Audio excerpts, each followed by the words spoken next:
여러분 안녕하세요. 마침 앞에 김 교수님께서 한 사람 한 사람의 선택과 행동이 변화를 일으킨다 이런 말씀하셨는데 어찌나 서로 짠 것처럼 마침 제가 녹색 실천에 관해서 이야기를 하게 됐지 뭡니까? 네, 녹색 실천이라고 하니까 여기 계신 분 중에 어떤 분들께서는 또 뭐 장바구니 들고 지구 구하자 이런 얘기 하려나 보다라고 생각하실 수도 있을 것 같아요. 네, 뭐 그런 이야기는 아니고요.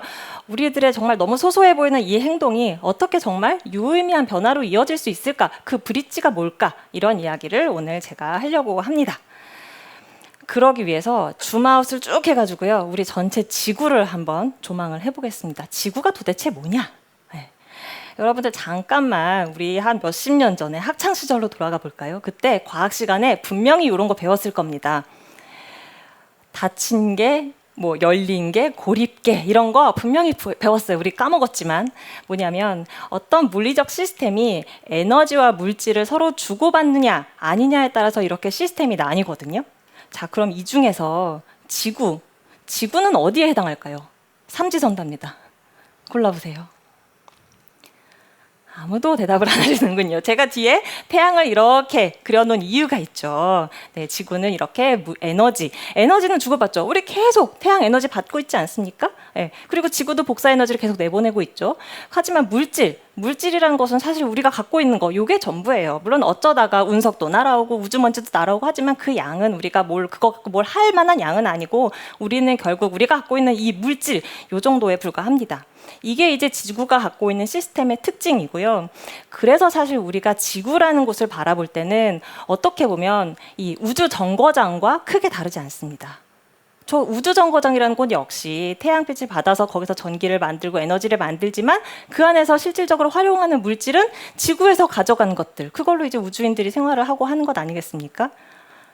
결국 지구라는 것, 그리고 저 우주정거장과 마찬가지로 우리는 무한한 에너지를 받고 있지만 물질은 유한하다. 그런데 마치 우리가 저런 무한한 에너지를 굳이 뒤로 하고 여태까지 이 유한한 물질, 그러니까 석탄, 석유 이런 거를 열심히 패워서 굳이 무한한 에너지 대신에 유한한 방식으로 에너지를 계속 만들어냈잖아요. 그렇기 때문에 환경 문제라는 건 결국 우리가 지구가 갖고 있는 기본적인 시스템의 특징을 잘 살리자. 무한한 에너지로 재생에너지를 만들고 유한한 물질을 최대한 덜 쓸 수 있도록 자원순환이나 이런 걸 하자. 우리가 이렇게 이야기를 하는 거죠. 그럼 유한한 물질 이야기 나온 김에 앞에서도 아마 강의에서 수차례 언급이 됐을 것 같은데 물질, 원소 단위에서 요새 가장 많이 등장하는 게 뭐죠? 유한한데 얘도 역시 유한한데 너무 많아서 사람들이 걱정하는 물질이 있어요. 탄소입니다. 탄소로 너무 넘쳤다, 탄소가 너무 많아서 걱정이다라고 다들 이야기를 해요. 그래서 탈탄소 이야기하고 탄소 감축하자라고 하고 이산화 탄소를 잡아라 막 이런 이야기를 합니다. 네. 자, 그러면 도대체 분명히 지구가 갖고 있는 탄소의 양은 제한될 텐데 얘가 도대체 어디서 있다가 왔길래 우리가 다들 이렇게 탄소를 잡아라 이런 이야기를 하나. 제가 그래서 탄소의 뒤를 밟아봤습니다. 네, 제가 실수를 했네요. 먼저 그래서 우리나라 지구의 이산화탄소 농도 변화를 그려보겠습니다. 이게 어느 시절이냐면요, 우리 선조들이 그 아프리카 대륙에서 헐벗고 다니던 그 시절부터 지금까지 이르는 아주 긴 시간 동안 이산화탄소 농도를 보면 지금 저렇게 변동이 있었지만 산업혁명 이후에 지금 2007년에 한 83ppm까지 올라온 상태죠. 근데 지금 2024년이잖아요. 제가 봤을 때 저거 살짝 귀여운 수치예요. 왜냐하면 지금은 여기까지 올라와 있기 때문입니다. 지난달 기준으로 425ppm까지 올라갔습니다. 자, 그래서 탄소가 어디에 왔는지, 도대체 제가 어디다가 이렇게 튀어왔는지 그 뒤를 제가 추적하기 위해서 먼저 산불이 난 곳으로 가봤습니다. 산불이 막 나니까 이제 이산화탄소가 막 하늘로 뿜어져 나오기 시작했죠. 자, 그럼 아까 홍종호 교수님께서 말씀하셨지만 제가 바로 흡수가 되면 좋겠는데 탄소는 불행하게도 이산화탄소는 너무 대기 중에 오래 머물러요. 그래서 얘가 이렇게 하늘에 오랫동안 머물게 됩니다. 참고로 이 영상은 제가 업무 시간에 하란 일은 안 하고 한 땀 한 땀 애니메이션으로 만들 겁니다. 이렇게 해서 300년에서 1000년 아주 오랜 시간 동안 대기에 머물다가 어느 날 이제 나무가 광합성을 하는 나무를 만나서 그 안에 다시 흡수가 되죠. 그러고 나면 이제 그걸로 이제 나무는 에너지도 만들고 이파리도 만들고 줄기도 만들고 하면서 이제 탄소를 재료로 활용을 하게 됩니다. 그러다가 어느 날 이제 낙엽이 지죠. 가을이 돼서. 그러면 그 낙엽에 있는 그 탄소가 땅으로 내려오게 됩니다. 그래서 이제 그 위에 흙이 쌓이고 하면서 그 안에 있는 미생물들이 저 나뭇잎을 분해를 해주죠. 그럼 저 나뭇잎에 있던 탄소가 이렇게 또르르 굴러 나오고요. 미생물이 호흡하고 하는 과정을 통해서 다시 대기로 쏙 배출이 됩니다. 이렇게 다시 한번 대기를 만난 이 탄소는 또 다시 길고 긴 여행을 떠나죠. 언제까지? 다시 식물이 흡수를 해줄 때까지. 그래서 이렇게 쏙 들어가서 다시 또 낙엽이 지고 어쩌고 저쩌고 이렇게 하면서 또 땅과 하늘과 땅과 하늘과 이런 걸 오가는 걸 계속 몇백 년 동안 계속 반복을 하는 겁니다. 이게 탄소의 순환이라고 하는 건데요. 우리가 탄소의 순환이라고 하는 거는 여기서만 이루어지는 건 아니고요. 굉장히 여러 갈래로 이루어집니다. 지금 제가 이 과정을 말씀드렸지만 얘가 어느 날 땅에서 잠자고 있다가 또 다른 경로를 밟게 될 때가 있어요. 자, 어느 날 얘가 땅에 잠들어 있는데 비가 억수같이 쏟아지는 겁니다. 그래서 토사가 유출이 돼요. 그래서 강물로 흘러들고 그 강물을 따라서 흘러 바다까지 오게 됩니다. 그럼 이제 바닷물에 녹아들고 혹은 뭐 식물성 플랑크톤이 흡수를 하기도 하고 먹이 사슬을 따라서 뭐 물고기 몸을 이루는데도 활용이 되겠죠. 그러다가 이제 그런 물고기들이나 해조류나 이런 것들, 탄소로 이루어진 그런 것들이 이제 죽고 나면 결국 저 해저 바닥에 묻히게 되겠죠. 그렇게 되면 아까 땅 속에서 이뤄졌던 것과 마찬가지로 저기에 쟤네들 몸을 이루고 있던 그 탄소 덩어리들이 저 해저 밑바닥에 쌓여서 수백 수천만 년 동안 우리는 저 탄소는 더 이상 만날 수 없는 탄소가 됩니다. 그럼 저것이 탄소 여정의 끝이냐라고 하면 그렇지가 않습니다. 우리 다들 과학 시간에 배웠어요. 땅은 어떻게 된다? 대륙은 움직인다라는 거 알고 있죠. 그래서 얘가 저 심해 해저 대륙을 통해서 이동하는 과정에서 깊이 들어가는 듯 싶다가 어느 순간 화산 폭발이라는 과정을 통해서 다시 한번 대기로 튀어오르게 되죠. 그럼 아까 말했던 또 그 유구한 세월 동안 또 대기를 머물고 나뭇잎이 먹어주고 하는 그런 또 다른 탄소 순환을 겪게 되는 것입니다. 그래서 이 지구상에 탄소가 어디 있을까?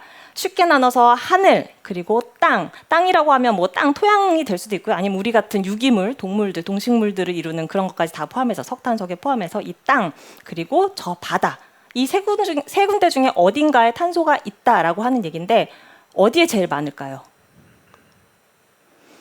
우리 요새 탄소 걱정하니까 하늘에 많을까요? 네. 자, 저게 맨 위에가 지금 하늘에 있는 탄소의 양입니다. 하늘에 있는 양이고요. 그 밑에 그것보다 8배 많은 양이 이런 땅에 묻혀 있고요. 그것보다도 8배 많은 양이 저 해양, 해저 이렇게 묻혀 있습니다.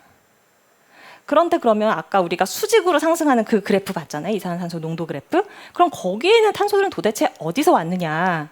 저 셋 중에서 저 가운데 있는 석탄, 석유, 땅에 잠들어 있던 석탄, 석유를 우리가 막 흔들어 깨운 거잖아요. 깨워서 연소시켜서 하늘로 보낸 거죠. 산불이 났을 때와 마찬가지로. 그렇게 함으로써 지금 이산화탄소 농도가 그렇게 수직 상승을 하게 됐다라는 이야기입니다. 자, 녹색 실천 얘기한다더니 너무 거시적인 이야기를 했어요. 그죠? 이렇게 전 지구적으로 벌어지는 이 기후변화인데 이거를 어떻게 녹색 실천으로 바꾸냐 이제 궁금하시죠? 자, IPCC라고 아까도 이야기가 나왔는데 IPCC라고 하면 아주 단순하게 설명하면 이제 전 사회, 전 국가가 이제 기후 관련돼서 무슨 협약을 할 때 근거로 삼는 어떤 그런 보고서를 발간하는 기구입니다. 굉장히 공신력이 있는 유엔 이제 기구인데요. 거기에서 가장 최근 보고서에서 예전에는 그렇게 별로 이야기하지 않았던 굉장히 독특한 파트를 할애를 해서 길게 서술을 해놨습니다. 그게 바로 뭐냐면 이 녹색 실천과 관련된 내용입니다. 좀 더 정확히 말씀드리면 수요자에 관한 이야기예요. 수요가 어떻게 지구를 바꿀 것인가. 우리가 지금 대기 중에 우리나라가 뭐 연간 온실가스를 얼마를 배출하고 그러니까 무슨 대책을 세워야 하고 하는 거는 대체로 공급에 관한 이야기입니다. 발전소에서 전기를 어떻게 공급을 할 것이고 생산 공정을 어떻게 바꿀 것인가. 이런 주로 공급에 관한 이야기예요. 근데 사실 수요와 공급 이 두 축이 있는데 왜 우리는 여태까지 공급만 봤지? 수요도 분명히 여기에 영향을 미칠 텐데 라는 거에 인식이 이르게 된 거죠. 그래서 이제 수요로 이제 눈을 돌리게 되는 겁니다. 그래서 IPCC에서 뭐라고 하냐면 우리의 라이프 스타일과 행동을 바꿀 수 있다면 2050년까지 온실가스 배출을 40에서 70% 줄일 수 있습니다라고 이야기를 하는 것이죠. 자, 이걸 좀 더 쉽게 말씀드리면 녹색 실천으로 온실가스를 최대 70% 줄일 수 있다. 이런 뜻인데요. 자, 이 문장 듣고서 어떤 느낌이 드세요? 그래? IPCC에서 말했으니까 그래. 그럴 거야. 그럼 나도 오늘부터 당장 대중교통 열심히 타고 텀블러 들고 장바구니 들겠어. 이런 마음이 드세요? 아니면은 뭐 그렇겠지. 연구실에서 연구하면 그렇겠지. 이렇게 생각이 드세요? 사실 저는 굉장히 대문자 T여서 저는 저런 말로는 사실 별로 설득이 안 돼요. 그래서 어디 한번 나를 설득해봐. 저게 어떻게 70%까지 감축을 할 수 있단 말이야. 아마도 이렇게 생각한 이유는 나의 행동이 정말 지구를 바꿀 수 있는지 그 연결고리가 안 보이기 때문이라고 생각을 해요. 제가 제 이야기를 들려드릴게요. 이거는 제가 저희 집 베란다에 설치한 태양광 패널입니다. 네. 사실 여기 이제 잘 보이실지 모르겠지만 저기 밑에 있는 게 저희 집, 여기 정면으로 보이는 게 저희 집이고요. 저희 딱 보시면 오전 6시, 10시, 12시 네, 이게 보이나요? 저희 집이 동향이라서 10시만 되면 벌써 해가 잘 안 들어요. 그렇기 때문에 저는 그동안 여태까지 패널을 달 생각을 안 했거든요. 달아봤자 뭐 의미가 있겠어? 라고 했는데 2022년부터 보조금이 깎인다라는 소문을 듣고서 왠지 마음이 조급해져서 그냥 달았습니다. 효과가 있든 없든 보조금은 받아야겠다. 라는 생각에 이제 패널을 달았어요. 정확히 2021년 8월 31일 날 달아서 어떤 변화가 있었냐면요. 저기 파란색으로 표시된 게 제가 태양광 패널을 설치하고서 1년 동안 월별 전력 소비량입니다. 그리고 그 앞에 노란색으로 표시된 게 패널 설치 전 1년 동안 같은 달의 전력 사용량이고요. 그럼 딱 봐도 어떤 게 더 줄었나요? 설치 후에 파란색, 저게 더 짧아졌죠. 저 말인즉 그만큼 나의 전력 수요가 줄었다라는 거예요. 평균적으로 봤더니 한 19% 전력 사용이 줄었더라고요. 그럼 저 19%는 왜 줄었을까? 내가 패널 설치 이후에 있던 가전제품을 치웠거나 한 건 아닙니다. 저는 똑같이 생활했을 뿐인데 그만큼 태양광이 만들어준 거죠, 전기를. 그러니까 태양광 패널을 설치를 하면 거기서 만든 전기를 제가 먼저 쓰고서 모자란 전기를 한전에서 사서 쓰는 거거든요. 그래서 그만큼 한전에서 공급하는 전기를 제가 그만큼 덜 썼다라는 이야기인 거죠. 그러니까 저는 좋죠. 가게에는 이득이 되죠. 전기요금을 그만큼 덜 냈을 테니까. 자, 그래서 나도 그리고 만족해요. 뭔가 내가 지구를 위해 좋은 일을 한 것 같아. 그런데 정말 좋은 일을 했을까? 라고 생각을 하면 이제 여기부터 약간 현타가 오는 겁니다. 나는 분명히 이렇게 뭔가 일조를 한 것 같은데 우리나라 전체 지도를 놓고 보면 매년 전기 사용량은 계속 늘고 있다는 거죠. 그리고 여전히 우리나라의 신재생 말고요. 전체 태양광, 풍력 딱 요것만 놓고 보면 아직도 한 5%, 6% 요 정도 수준입니다. 우리나라가. 그리고 저희 집 패널이 만들어낸 전력량 322kWh라고 한 저 전력량은 우리나라 전체에서 따지면 0.0000006%밖에 안 돼서 티끌에 불과하다라는 겁니다. 그러니까 나는 이렇게 달아서 물론 난 뿌듯함은 있으나 이게 정말 우리나라 에너지 믹스를 바꾸는 데는 정말 1도 도움이 안 된 것 같으네? 라는 생각이 드는 거죠. 그리고 또 하나 저는 이제 또 이 시대의 명저 탄소로운 식탁이라고 하는 책이 있습니다. 그거의 저자로서 이렇게 뭔가 먹거리에서 내가 뭔가 실천할 게 없을까 해서 좀 하는 것들이 좀 몇 가지 있거든요.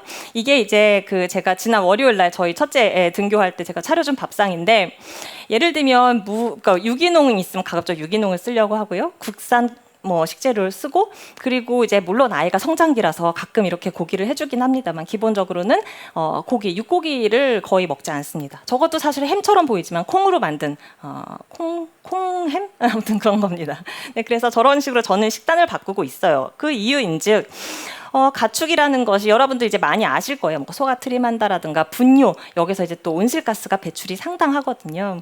그래서 전 세계적으로 가축을 기르는 과정에서 발생하는 온실가스 배출량이 37억 톤. 37억 톤이 얼만큼 많냐? 우리가 가축 나라가 있다라고 하면 여기 중국, 미국, 인도 다음에 4번째 국가일 거다라는 거죠. 상당한 양이죠. 그리고 국산을 쓰는 이유는 식료품을 우리가 전 세계적으로 이렇게 교역을 하는 과정에서 배출되는 또 온실가스가 30억 톤에 이릅니다. 역시 가축 못지않죠.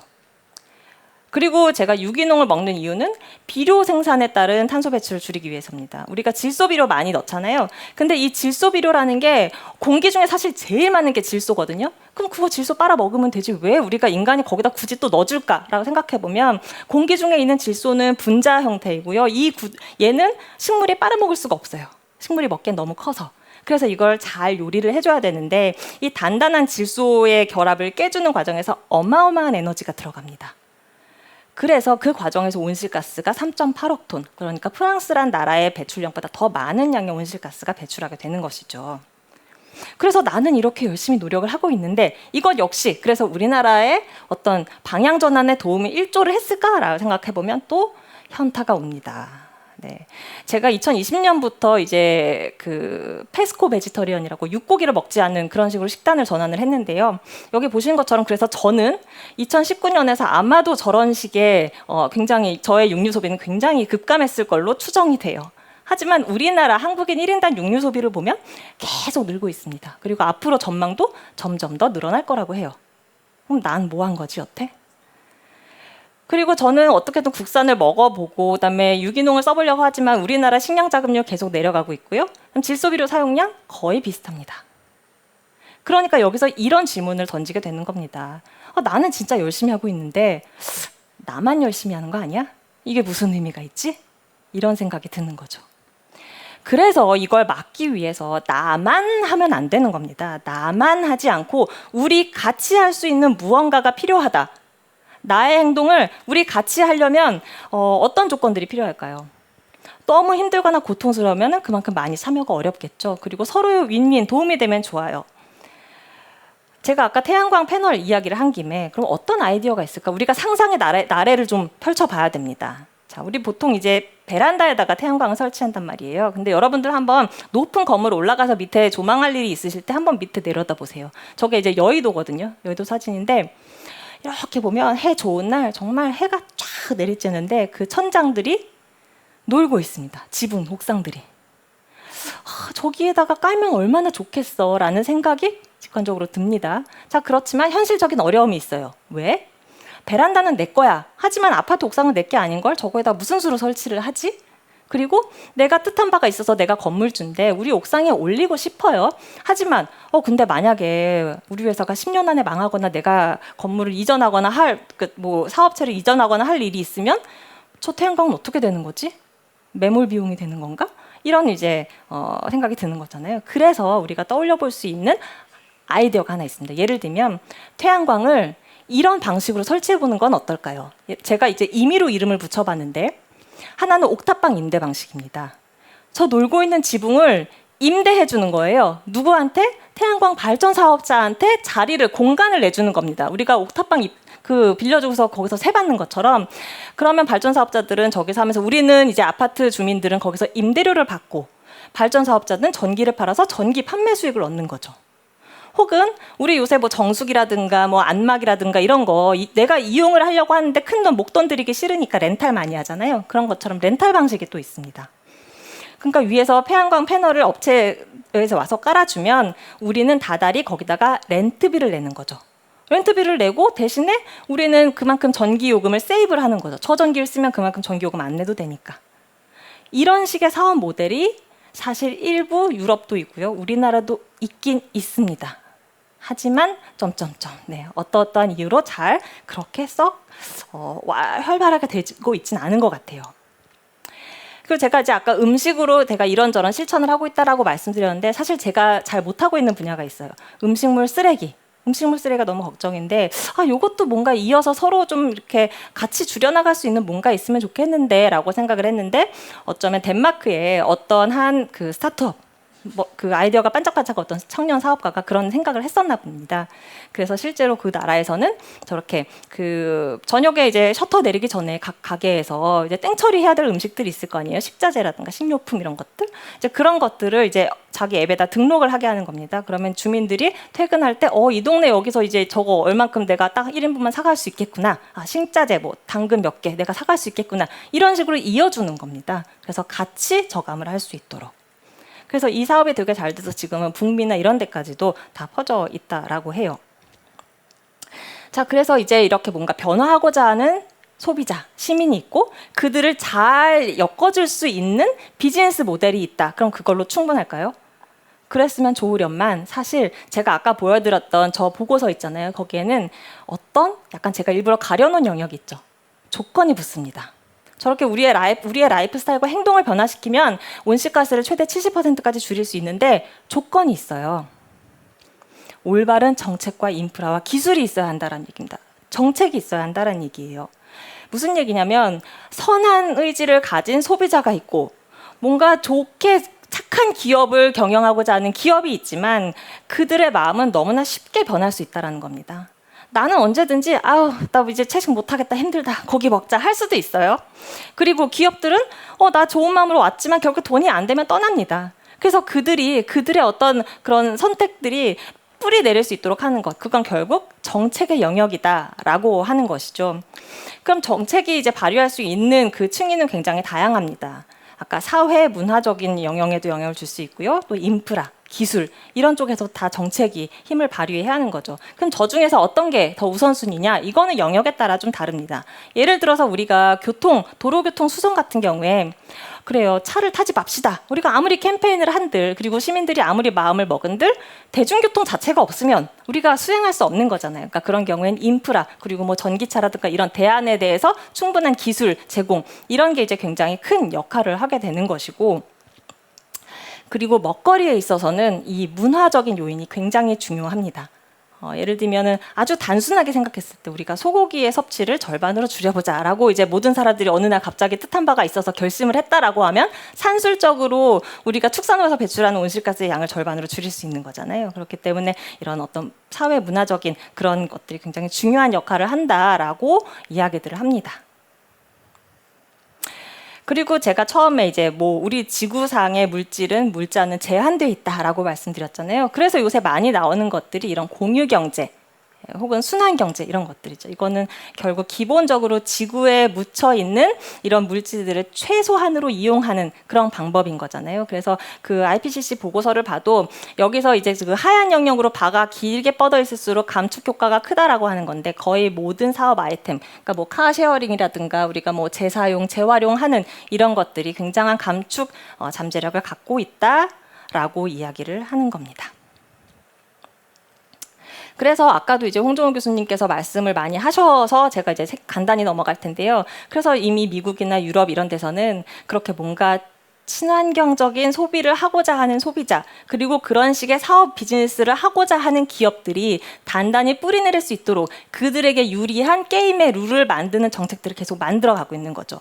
미국의 뭐 IRA라든가 유럽의 그린딜 그리고 탄소 국경 조정 CBAM이라고 하는 것들이 결국은 물론 다 자국의 이익인 거죠. 근데 그 이익을 실현하는 방식에서 명분을 우리 지구를 위한 좋은 방식으로 그들에게 유리한 그런 선택을 하는 것들이 유리해지도록 경제적으로 유리해지도록 판을 깔아주는 제도들이 들어오고 있다라는 겁니다. 그럼 그런 제도들이 저런 제도를 만드는 사람들이 갑자기 어느 날 하늘에서 뚝 떨어졌느냐? 그건 아니죠. 난데없이 미국의 지도가 나왔는데요. 우리 사람들, 우리가 이제 뭐 경제적으로는 소비자지만 정치적으로 또 시민 아닙니까? 시민들이 어떤 시그널을 보내야지 그런 정책들이 나온다라는 걸 보여드리기 위해서 제가 가져와 봤습니다. 자, 캘리포니아 주지사 혹시 아는 분 계세요? 네, 우리가 아는 사람 딱 한 사람밖에 아마 없을 거예요. 네, 이 슈워제네거 형님, 네, 저분이 공화당원이거든요. 그럼 우리가 통상적으로 공화당은 상대적으로 기후변화에 관심은 좀 덜하다라고 생각을 하는데 저분이 캘리포니아 주지사였을 때 처음으로 미국에서 구속력이 있는 기후변화 법을 만들었어요. 왜? 공화당원이 왜? 그 앞에 히스토리가 그런 게 있었더라고요. 저분이 이제 공화당원이고 그러다 보니까 이제 그때 부시 대통령이 나와서 이제 선거를 뛰니까 이제 도와주러 갔겠죠. 선거를 같이 운동을 해주려고. 근데 이제 다시 돌아와서 선거가 끝나고 돌아와서 자기 재선을 하려고 보니까 캘리포니아는 전통적으로 민주당 텃밭으로 알려져 있거든요. 내가 부시를 밀어주고 왔더니 내 인기가 없어서 내 재선이 어떻게 될지 장담할 수 없는 상황이 된 거죠. 그래서 이제 생각을 한 거죠. 그러면 저 민주당원들의 표심을 얻으려면 뭘 해야 될까? 막 생각을 하다가 그래. 캘리포니아 민주당원들은 참 기후에 관심 많더라. 라고 해서 이제 기후법을 만들게 됐다. 이런 히스토리가 있습니다. 그래서 유권자들이 어떤 시그널을 보내냐가 굉장히 중요하다라는 이야기인데요. 제가 보통 어디 가서 이런 이야기를 하고 나면 그 다음에 이제 또 독일 사례 보여주고 호주 사례 보여주고, 자, 그래서 여러분 이미 다른 나라들은 이렇게 기후 대응을 위해서 선거판이 바뀌고 있습니다. 항상 이런 얘기를 했거든요. 그런데 사실 요번에 우리 총선이 얼마 전에 있었잖아요. 거기서 저는 굉장히 희망적인 메시지를 읽었어요. 우리나라도 그 전에 여태까지 물론 환경단체나 이런 데서 일부 뭐 총선에서 어떤 기후 붐을 일으켜 보려는 노력이 없었던 건 아닙니다만, 요번엔 굉장히 방식이 현명하고 똘똘하고 새로웠어요.